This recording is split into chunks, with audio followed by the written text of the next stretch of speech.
I don't know about you, but that is a sick line. Hopefully you guys wrote that down, put that on your Instagram. Men do not die for things they doubt. Right, this is just from a movie clip. I don't know if you guys ever saw this movie. It's called Paul, right? It's just depicting early Christians, right? Because early Christians had so much faith in the belief of a truth that Jesus resurrected from the dead, that they believed this truth to be more valuable than their own lives, that they were willing to actually die for that truth.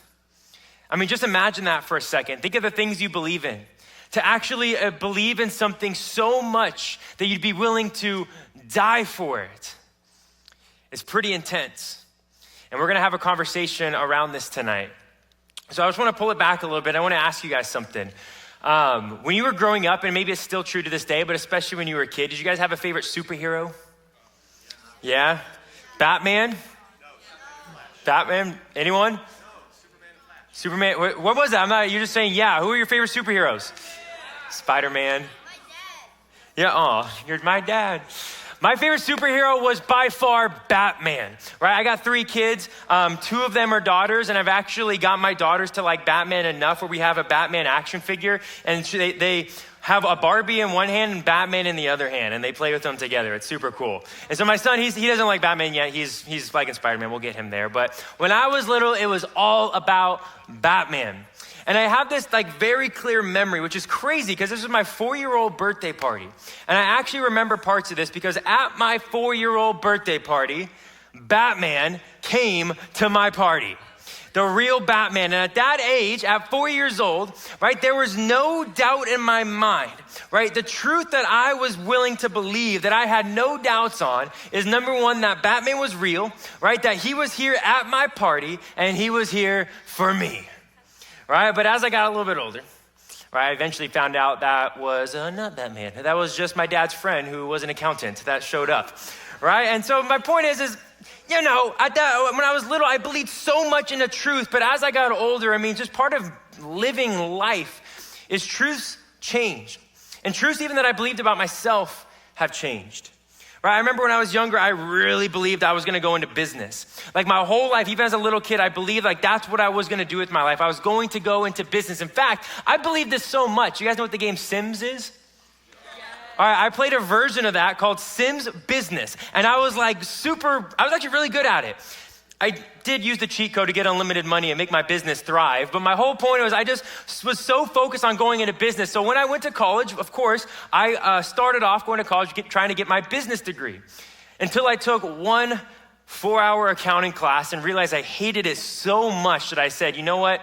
I'm not doing business anymore. And in a moment that whole truth that I believed about myself, right, changed. And I'm just saying this because maybe this is true for you when you think about your own life, right? There are certain truths that we believe about ourselves, and there's certain truths that we believe that just change over time. I mean, with all like the wars that are going on in the world, I don't think any of us are just like confused right now going like, why doesn't anyone call the Avengers? Like they know they could stop it, right? Hopefully you don't think that anymore, but maybe when you were a kid, you would have thought that to be true. Here's what our culture tells us. Right, we live in a culture that says, live your truth. Therefore, your truth is your truth and my truth is my truth. And if it's true for you, it's true for you. And if it's true for me, it's true for me. And they can be 2 different things, but as long as it's true for me and it's true for you, it's true. But that's just so confusing. How can 2 different things be true? It takes away the value of the word of what actually is supposed to be truth. And so I'm bringing this up because this is just what we are all trying to figure out, right? What is truth?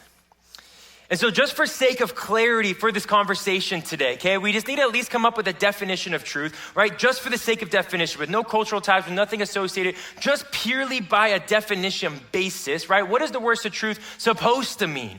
So it's on the screen. Truth is just, we can hopefully all agree on this, that truth is absolute, right? It's constant, and it's true for everyone, everywhere, all the time, right? In other words, truth is not supposed to change, right? Even if you go to Google right now and you Google up, what is the definition of truth, right? It will say it is the facts of reality, right? That is just the basic definition of truth.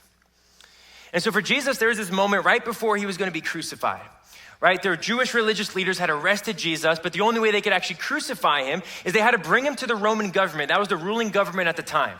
So they arrest him, they bring him to the Roman government, and they say, crucify him. And the governor of that time, his name was Pilate, right? And he had to try to see if he was going to give the green light to allow Jesus to be murdered, to be killed on a cross. And so Pilate, he takes Jesus, and he has this like private conversation with him, right? Trying to figure out, what should I do here? And here's how that conversation goes. Pilate says, you are a king? Jesus answered, you say that I am a king. In fact, the reason I was born and came into the world is to testify to the truth. Everyone on the side of truth listens to me. But then listen to what Pilate says here. He says, what is truth? Right? Jesus, throughout his life, he made it very clear, right, that he was not here to come and tell us about the truth. That he did not come here and try to point us towards the truth. He did not come here and say, hey, here's how you figure out truth. Jesus came here and he said, I am the truth. Right? In John 14:6, he says, I am the way, I am the truth, and I am the life. But when Jesus would say things like this, so many people of that day didn't understand this. So this question that Pilate asks, when he says, what is truth? Man, I feel like this is the same question people have been asking for 2,000 years, and this is the very same question that so many of us are trying to figure out. What is truth? And maybe more importantly, the question we're honestly trying to figure out is, what is my truth? And here's what's happened. Because this is just so confusing, because this is so difficult, here's what so many of us have done. Right? Because truth is so hard to figure out, what we've done as a result is we've just ended up making ourselves, right, the standard for truth. Right? We've just made our feelings the standard for what truth is. Hence the phrase, right, my truth. Right? I don't care what anyone else's truth is. This is just, I make my own standard for truth because I can't figure it out. So my feelings must be the standard for truth. Let me just give us a little bit of analogy for how this works and how this goes on. Right? There's a huge debate right now. And it's one of the most pointless debates in the world. Okay, you wanna know what it is? People really wanna know, who is the greatest basketball player of all time, right? Is it LeBron James or is it Michael Jordan? Now, I am the worst diehard Kobe Bryant fan because all I have in my room is a LeBron jersey, but I need a Kobe jersey, but I personally think Kobe, but I know I'm in the minority from the world. So people want to know, is it Michael Jordan? Is it LeBron James? And people make strong arguments on both sides, right? Jordan won 6 rings, like he's the greatest ever. And it's usually kind of the older people. And then you have kind of the newer generation going, no, it's LeBron. Like he has the most points. He's the greatest. And people make strong arguments on both sides, right? But just play with me here for an example.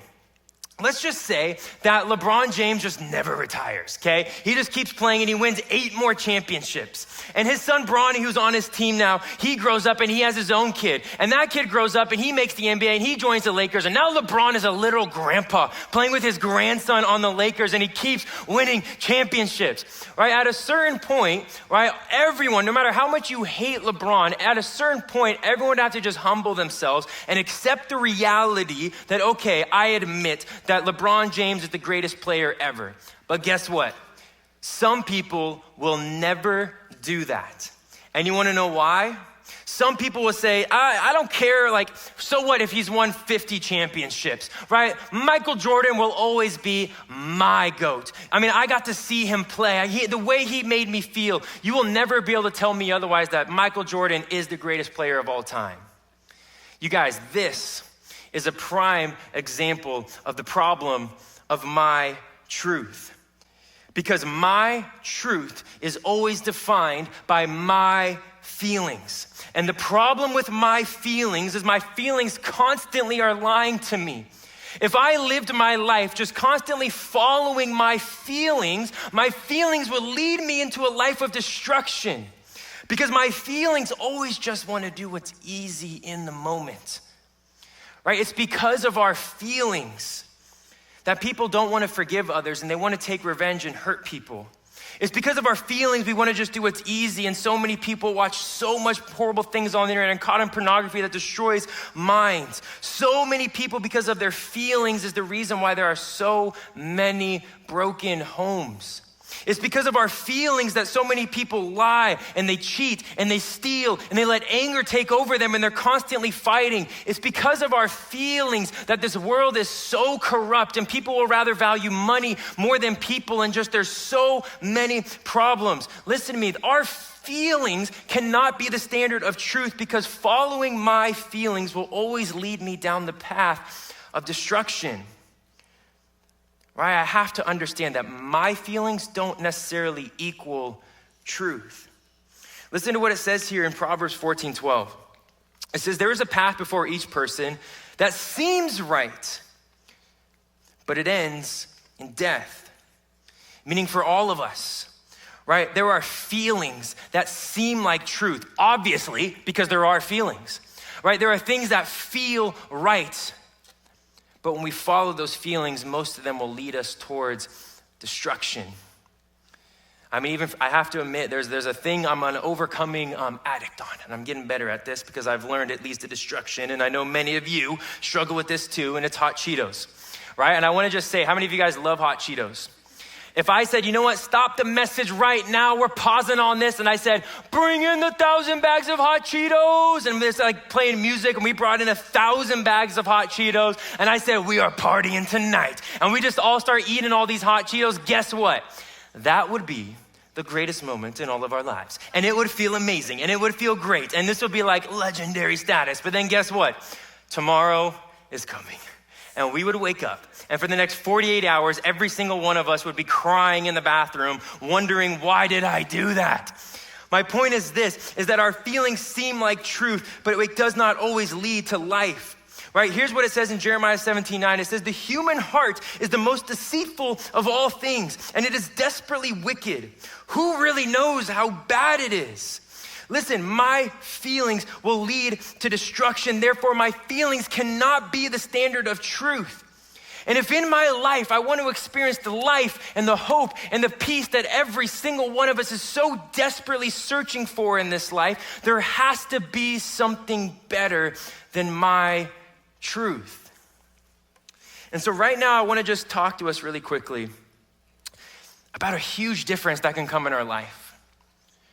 The huge difference of following my truth and the difference of following his truth. Let me ask you guys right now, have you guys ever had someone tell you something and then not back it up with their actions?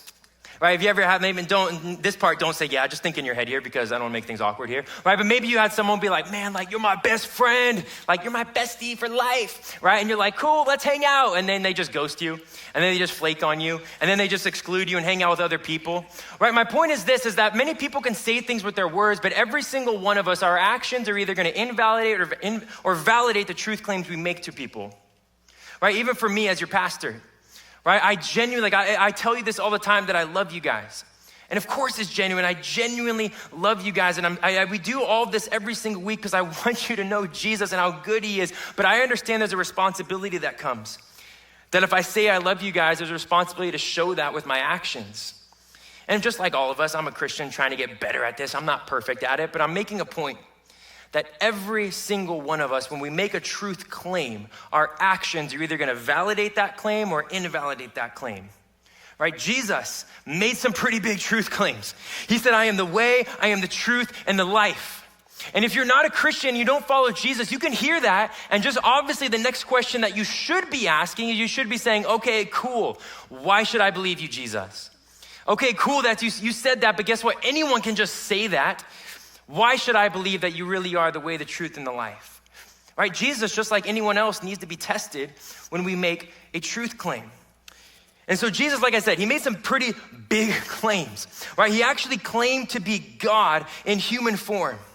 And Jesus said, I'm not just gonna be here to tell you how much I love you. I wanna be here to actually show you. Right? And so Jesus would say things like this. He said, for even the Son of Man did not come to be served, but he came to serve. And he came to give his life as a ransom for many. And then Jesus would go on to live his life associating himself with the people that the rest of society would reject. The rest of the people that would say, man, those are the worst sinners. Those are the worst kind of people, man. Those are the most annoying kind of people, man. Those are the people no one else wants to hang out with. And Jesus would intentionally love those people, spend time with those people as a way to say, God sees you, God loves you, God values you. And he would continue to serve his closest friends, and he would do things like washing his disciples' feet, and he would serve those whom he loved. And then Jesus said this. He said, this is my commandment. Love each other in the same way I have loved you. He said, there is no greater love than to lay down one's life for one friend. Now Jesus says, I'm gonna take the step further, and I'm actually gonna do that. He didn't just say it, he did it. And Jesus did exactly that, and he went to die on the cross. And when Jesus had that moment where he was dying on the cross, no one understood why. People were like, you were supposed to be God. You were supposed to save us. No one at the time, none of his followers knew why Jesus was dying. But in that moment, he was dying on the cross to take our place for our sins. But his work was not finished, right? Jesus' resurrection from the dead was his declaration over sin, over death, and over all darkness. And it's so important for us to understand as Christians that we don't just believe in the resurrection because we come to church and the church says this. We don't just believe this because we open up the Bible and we go, oh, the Bible says so, I'm gonna believe this. There is actual, real evidence that is out there, that is tested, that we have to look at this and say, is the resurrection actually a crazy reality that we could believe in? And there is overwhelming evidence when you really look at it to know that the resurrection of Jesus truly did happen. And this is the reality. This is the truth that all of us are forced to acknowledge and say, this is the world I live in. That there is a creator, that our sin has separated us from this creator who loves us. But Jesus died in our place for our sin. And by us putting our faith in the power of what his resurrection accomplished, we can be brought back into the love of this creator. And like I said, because of the resurrection, this is reality. This is the truth. But every single one of us have the free will to say, man, I want this or I don't want this. But Jesus says this, he says, you wanna know what the truth is? He says, I am the truth. He says, I am the gate. Whoever enters through me will be saved. Then he tries to warn us. He says, you guys, listen, the thief comes to steal and to kill and destroy. He says, I have come that they may have life and have it to the full. We have an enemy, and the devil, since the very first humans, going all the way back to Genesis, all the way till today, has been deceiving people to allow their feelings to depict their truth. That the actual church of Satan, and yes, that is a real thing, right? Their actual slogan is this: do as thou wilt. Meaning their slogan is just do whatever feels right to you. Whatever you feel is right, then that is what's right. Whatever you feel like doing, that is what you do. In fact, they don't even say they worship Satan. It says it's all about worship of self. It's about self-glorification, and it's your truth. It's if it feels right to you, then it's true, because the devil knows if he can get you to live your life by my truth will end up becoming my destruction. Jesus knows that it is our sin that has corrupted our feelings.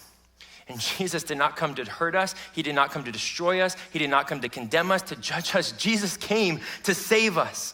And he didn't just say, I love you. He showed us he loved us. And then he validated that himself as the truth by his resurrection. The peace, the hope, the life that all of us are searching for.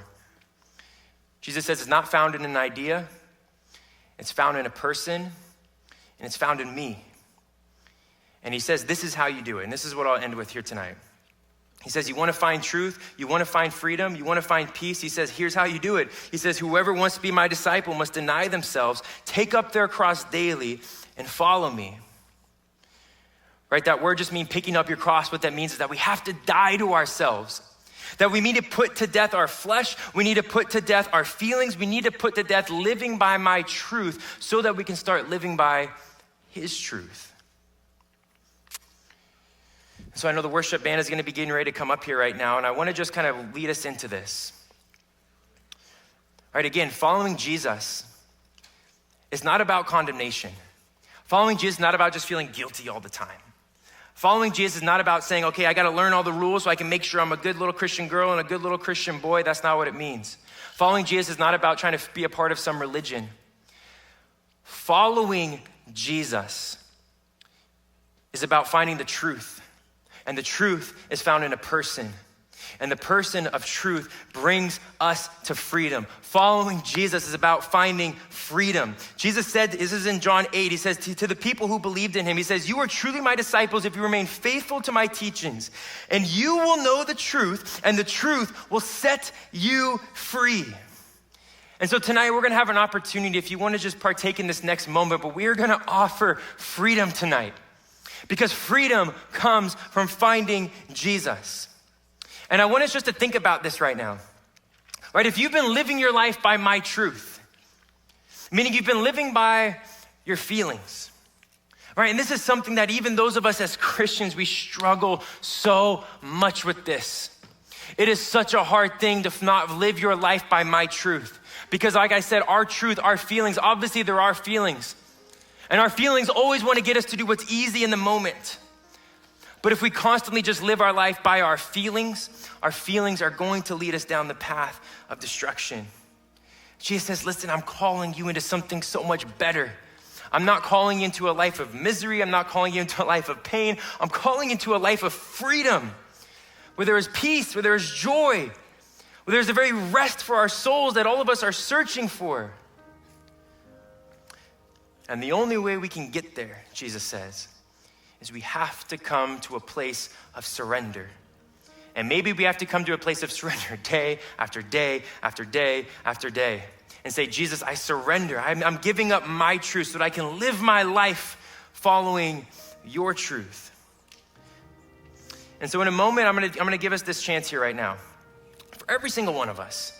Again, these are such awesome nights where everyone is welcome here. We have a saying that this is a place you can belong before you believe, meaning you do not have to be a Christian to come here. But Jesus, you guys, has truly transformed our life. And we want to offer this and say, listen, if he can do it for me, he can do it for you.